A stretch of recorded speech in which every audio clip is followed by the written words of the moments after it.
Assalamualaikum warahmatullahi wabarakatuh. Bahaya mengancam. Bapak, Ibu, para orang tua yang saya kasihi di seluruh Indonesia. Mari kita bicara tentang sepertiga dari hidup kita. Sebuah waktu di mana kita berada dalam kondisi paling lemah dan paling tidak berdaya. Waktu itu adalah saat kita tidur. Kamar tidur adalah surga kecil kita. Tempat kita membaringkan tubuh yang lelah, berharap bisa memulihkan tenaga untuk menyambut hari esok. Saat kita merebahkan diri, kita secara refleks akan mencari satu posisi. Posisi yang kita anggap paling nyaman, paling pas, dan paling membuat kita cepat terlelap. Ada yang suka meringkuk seperti bayi, ada yang senang miring, dan ada pula yang merasa paling nikmat jika tidur lurus terlentang. Tapi, pernahkah Anda berpikir, bagaimana jika posisi yang Anda anggap paling nyaman itu justru adalah posisi yang paling berbahaya? Bagaimana jika cara Anda berbaring selama 8 jam setiap malam tanpa sadar adalah sebuah undangan terbuka bagi kematian mendadak untuk datang menjemput Anda dalam senyapnya tidur? Ini bukan cerita horor, Bapak Ibu. Ini adalah sebuah kenyataan medis yang menakutkan. Sebuah bahaya mekanis yang mengancam jutaan lansia di Indonesia setiap malam, namun 99% dari kita sama sekali tidak menyadarinya. Perkenalkan, saya Dr. Slamet Wibowo. Saya merasa terpanggil untuk membuat video yang mungkin paling krusial ini. Karena ini tidak membahas tentang penyakit yang rumit, tapi tentang sesuatu yang kita lakukan setiap hari, tidur. Saya sering mendengar cerita dari keluarga pasien, "Dokter, bapak saya meninggal dalam tidur, padahal kemarin sore masih bercanda dengan cucunya." Kasus-kasus kematian wajar saat tidur ini seringkali tidak pernah diusut lebih dalam. Keluarga pasrah menganggapnya sebagai takdir. Tapi sebagai seorang dokter, saya melihat sebuah pola, sebuah faktor resiko besar yang sering terabaikan, yaitu posisi tidur. Ada satu posisi tidur spesifik yang bagi tubuh lansia, terutama yang memiliki ciri-ciri tertentu seperti berat badan berlebih, riwayat mendengkur, atau masalah asam lambung, posisi ini bisa berubah menjadi sebuah perangkap maut. Posisi ini bisa memicu henti napas, memaksa jantung bekerja hingga titik puncaknya, dan akhirnya menyebabkan korsleting listrik jantung yang fatal. Dan yang paling mengerikan adalah posisi ini justru sering dianggap sebagai posisi tidur yang paling benar dan paling menyehatkan oleh banyak orang. Sebuah kesalahpahaman massal yang bisa berujung pada hilangnya nyawa orang yang kita cintai. Hari ini, saya tidak akan berbicara tentang obat, suplemen, atau makanan. Saya akan berbicara tentang fisika dan anatomi tubuh kita saat tidur. Saya akan tunjukkan dengan sangat jelas satu posisi tidur spesifik yang harus segera Anda hindari, atau setidaknya Anda modifikasi, jika Anda ingin jantung Anda tetap aman di malam hari. Saya akan jelaskan 3 serangan mematikan yang dipicu oleh posisi tidur ini. Serangan pertama adalah yang paling berbahaya, yaitu tercekik oleh lidah sendiri secara tidak sadar. Serangan kedua adalah tsunami asam lambung yang bisa membakar kerongkongan Anda. Dan serangan ketiga adalah beban berat yang bisa merusak tulang punggung Anda. Jika nyawa Anda, kualitas tidur Anda, dan kesehatan jantung Anda adalah hal yang berharga, maka simaklah setiap kata dalam video ini dengan saksama. Sebagai tanda bahwa kita semua peduli, ketik di kolom komentar, "Saya ubah posisi tidur." Mari kita bersama-sama menutup satu pintu besar bagi datangnya bahaya di malam hari. Posisi tidur maut yang saya maksud adalah posisi tidur terlentang. Ya, Bapak, Ibu, tidur lurus di atas punggung Anda. Saya tahu, Banyak dari Anda yang terkejut. Loh, dok, bukankah itu posisi yang paling lurus dan paling bagus untuk tulang punggung? Dulu, kita memang diajarkan seperti itu. Posisi ini dianggap ideal karena menjaga tulang belakang tetap netral. Tapi itu hanya berlaku bagi orang muda yang sehat dan tidak memiliki kondisi medis tertentu. Bagi kita, para lansia di atas usia 60 tahun, posisi ini bisa berubah menjadi sangat berbahaya karena satu faktor sederhana, gravitasi. Saat kita tidur terlentang, gravitasi akan menarik semua jaringan lunak di area tenggorokan kita ke bawah. Lidah kita, yang pada dasarnya adalah sebuah otot besar, akan jatuh ke belakang. Langit-langit lunak di mulut kita juga akan kendur dan jatuh ke belakang. Apa yang terjadi? Jalan nafas kita, yang seharusnya berupa sebuah pipa terbuka, menjadi sempit atau bahkan tertutup total. Inilah yang memicu serangan mematikan pertama, yaitu henti nafas sesaat atau dalam bahasa medis disebut obstructive sleep apnea atau OSA. Banyak sekali lansia di Indonesia yang menderita OSA tanpa pernah terdiagnosis. Tanda utamanya adalah kebiasaan mendengkur atau ngorok yang sangat keras. Banyak istri yang menganggap dengkuran suaminya itu lucu atau tanda tidur yang pulas. Ibu-ibu, itu bukan tanda tidur pulas. Itu adalah suara orang yang sedang tercekik. Itu adalah suara udara yang dipaksa melewati jalan nafas yang sempit. Saat jalan nafas tertutup total, orang tersebut akan berhenti bernafas selama beberapa detik. Bisa 10 detik, 20 detik, bahkan hingga 1 menit. Di momen henti nafas ini, kadar oksigen di dalam darah akan anjlok drastis. Otak dan jantung tidak mendapatkan pasokan oksigen yang cukup. Tubuh kita yang panik akan mengirimkan sinyal darurat, melepaskan hormon stres adrenalin dalam jumlah besar untuk membangunkan paksa orang tersebut agar kembali bernafas. Biasanya, orang itu akan terbangun sesaat sambil berbatuk atau tersedak, lalu kembali tidur, dan siklus mengerikan ini akan berulang puluhan, bahkan ratusan kali dalam semalam tanpa ia sadari. Bayangkan, apa dampaknya bagi jantung kita? Setiap kali terjadi henti nafas, jantung dipaksa berdetak lebih cepat dan memompa lebih keras untuk mengkompensasi kekurangan oksigen. Tekanan darah akan melonjak tinggi. Ini ibarat kita memaksa jantung kita untuk lari sprint ratusan kali setiap malam. Malam demi malam, tahun demi tahun, jantung akan menjadi lelah. Ototnya akan menebal secara tidak normal, dan sistem kelistrikannya akan menjadi kacau.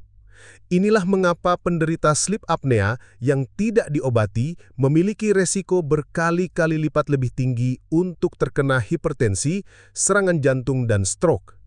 Dan posisi tidur terlentang adalah posisi yang paling memperparah kondisi sleep apnea ini. Kematian mendadak saat tidur seringkali terjadi pada puncak episode henti nafas yang terlalu lama, di mana jantung yang sudah lelah akhirnya mengalami gangguan irama fatal atau henti jantung total. Saya teringat kisah almarhum Pak Jatmiko dari Yogyakarta, seorang pria bertubuh gemuk yang dikenal dengan suara dengkurannya yang bisa terdengar sampai ke ruang tamu. Beliau selalu tidur terlentang karena merasa itu posisi paling nyaman. Suatu malam, beliau tidak pernah bangun lagi. Penyebab kematiannya adalah henti jantung mendadak. Setelah diselidiki, riwayat dengkuran kerasnya itu adalah tanda dari sleep apnea parah yang tidak pernah diobati, dan posisi tidurnya yang terlentang menjadi pemicu terakhirnya.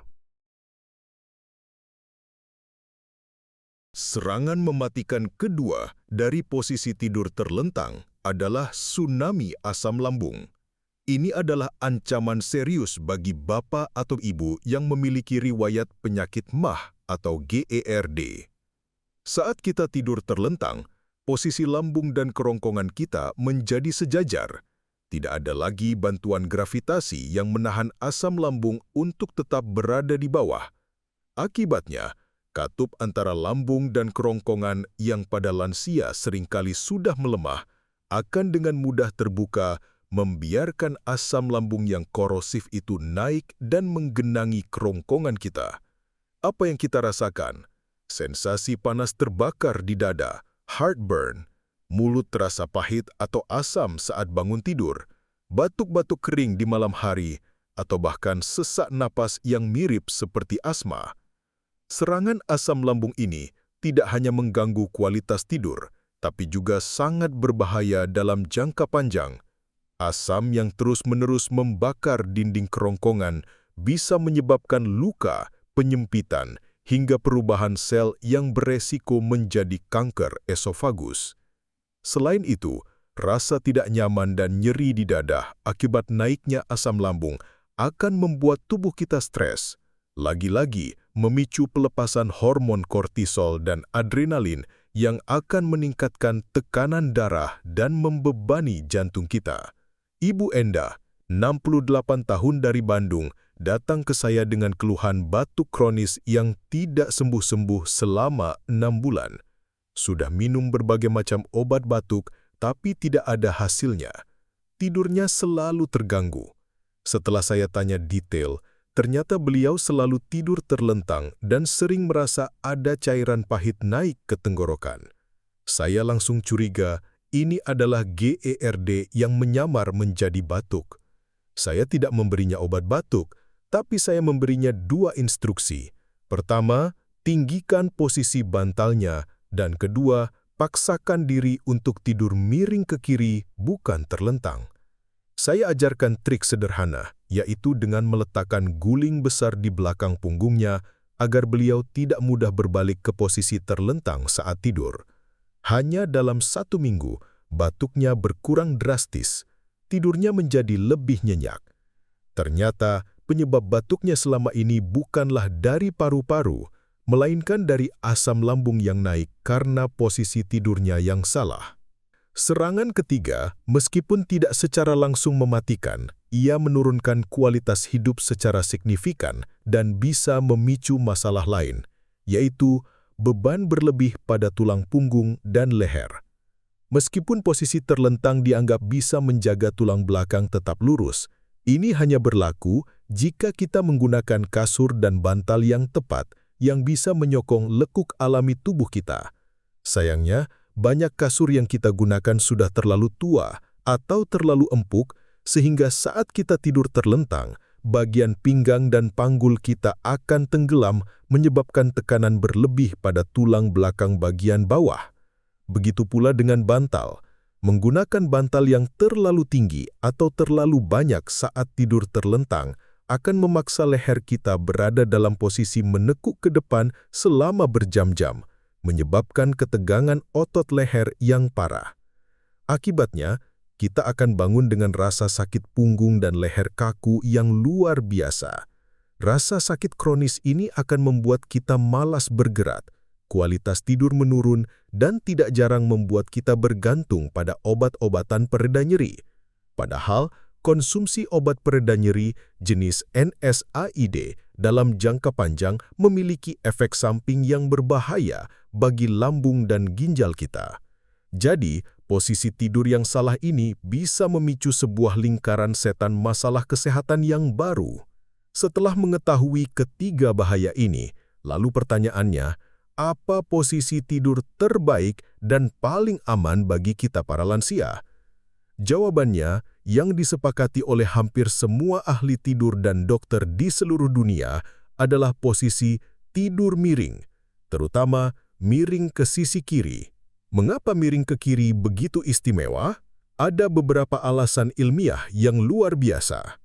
Pertama, dari sudut pandang pernapasan, tidur miring, baik kiri maupun kanan, akan secara otomatis mencegah lidah dan jaringan lunak jatuh ke belakang.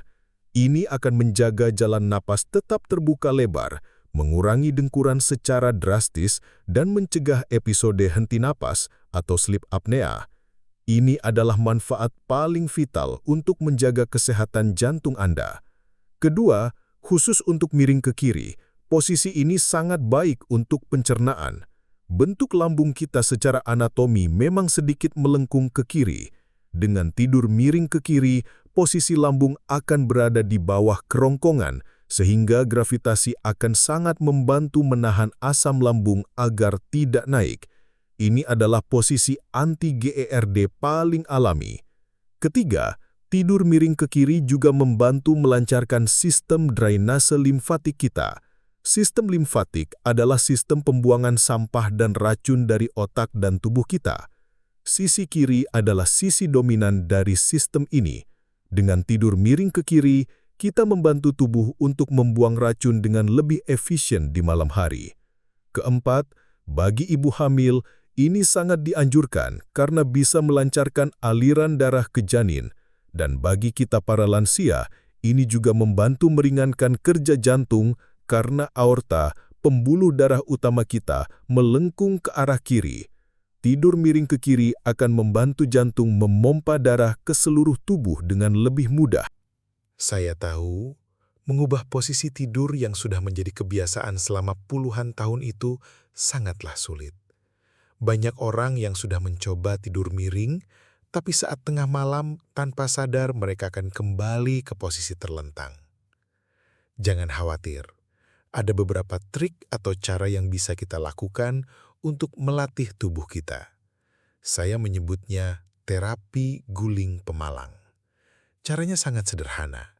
Gunakan sebuah guling yang padat dan panjang. Saat Anda tidur miring ke kiri, peluklah guling itu di depan Anda dan letakkan satu guling lagi di belakang punggung Anda, mepet dengan tubuh Anda.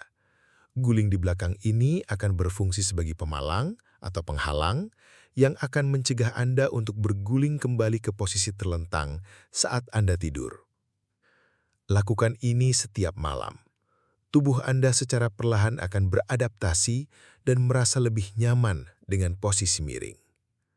Trik kedua, ini sedikit ekstrim tapi sangat efektif adalah trik bola tenis. Jahitlah sebuah kantong kecil di bagian tengah belakang pijama atau kaos tidur Anda. Sebelum tidur, masukkan sebuah bola tenis ke dalam kantong tersebut. Dengan adanya bola tenis yang mengganjal di punggung, setiap kali Anda tanpa sadar mencoba untuk berguling ke posisi terlentang, rasa tidak nyaman dari bola itu akan membuat Anda secara otomatis kembali ke posisi miring. Ini adalah salah satu metode yang sering direkomendasikan oleh terapis tidur untuk penderita sleep apnea.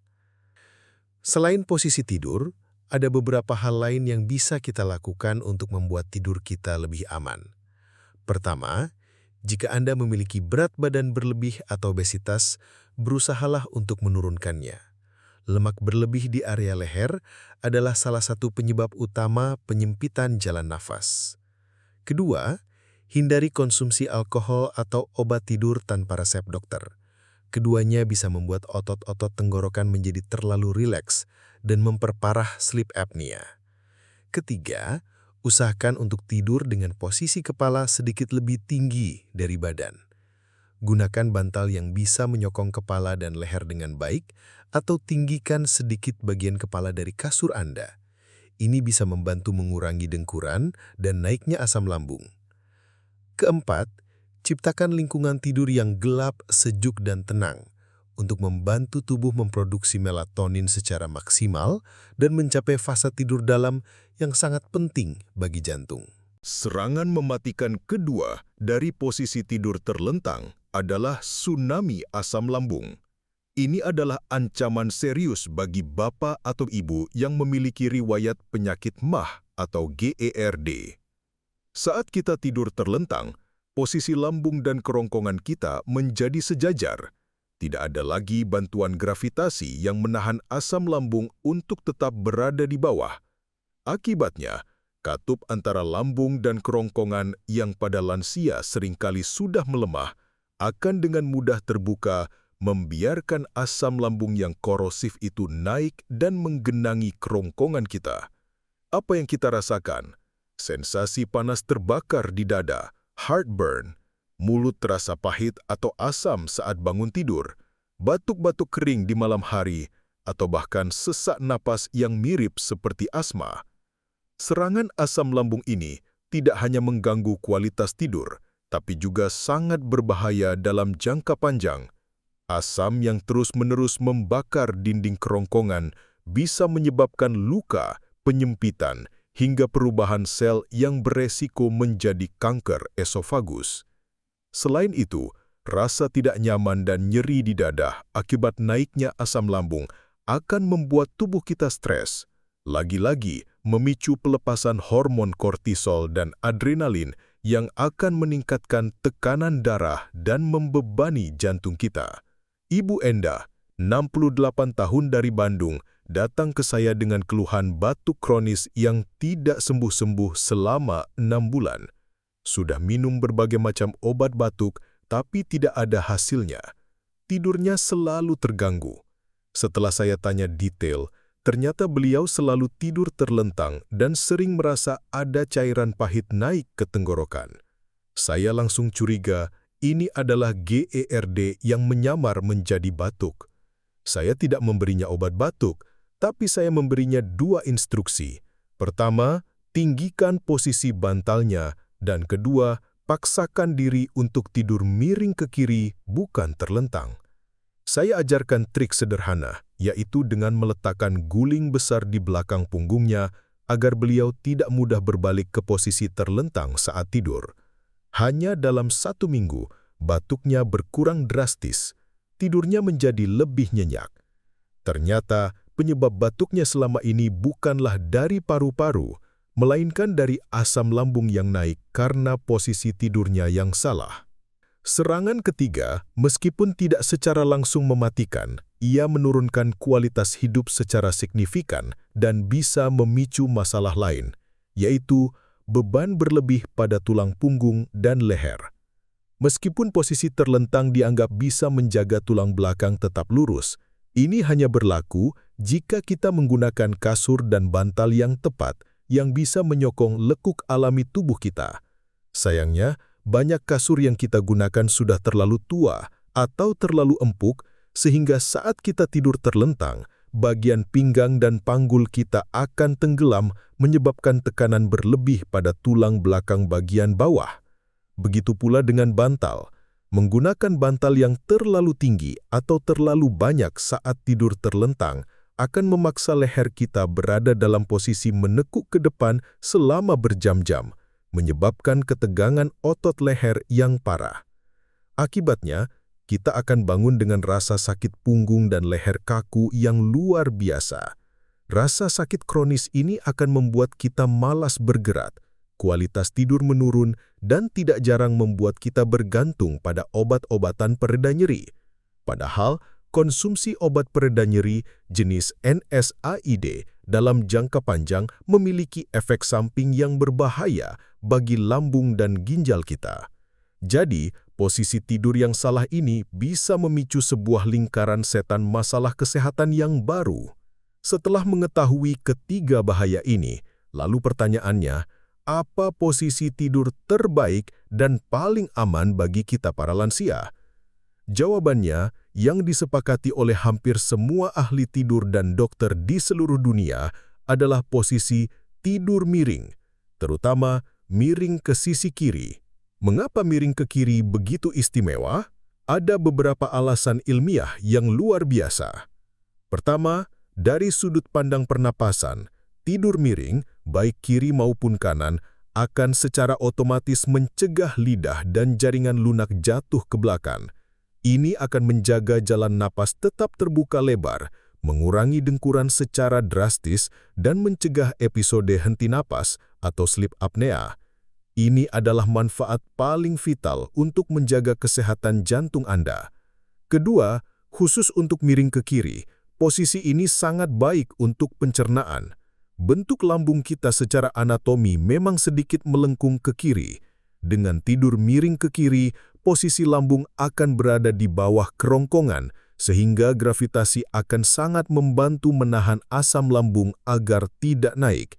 Ini adalah posisi anti-GERD paling alami.